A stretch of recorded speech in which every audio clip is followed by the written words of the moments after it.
aka ce kishi kumallon mata, kuma duk macen da ba ta da shi, za ka samu ta zama wata daban. Sai dai kuma matan wannan zamani kishin su na nema ya sa samari da magidanta su ƙauracewa aurensu saboda tsabar zafin kishi.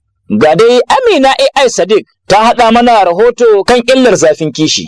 Duba da yanayin da matan wannan zamani ke kai ruwa rana ta hanyar ɗaukar munanan matakai akan mazajensu, musamman a arewacin wannan ƙasa tamu ta Najeriya. Muna kira gare ku matan aure da kuwa Allah da manzansa sallallahu alaihi wasallam da ku bar mazajen ku su sarara ko sa samu su samu jin daɗin da suka samu rangwamansa daga gare ku. Ya ke mace mai imani, a tunanina kishin miji ba shine yawaita fito na fito da shi ba, domin a koyaushe barin koyarwa ta addini ita ke kai mu ga fadawa mawuyacin hali. Idan muka yi la'akari da koyarwar iyayenmu muminai, wato matan fiyayyen halitta Abban Fatima sallallahu alaihi wasallam, da kuma koyi da ita kanta maman Musin, wato uwa ga Hassan da Husaini, na Fatima Allah ya ƙara yarda a gare ta, domin kuwa ta bi mijinta shi ma ya bi ta, wanda haka ne ya kai su tafarkin tsira. Zaman auren na Fatima idan za a baje shi a faifai ya fi ƙarfin dukkanin tarin ilimin PhD da ke kowace jami'a ta Nasara a faɗin wannan duniya tamu. Da fatan 'yan uwa mata za ku gyara, domin kishin nan shi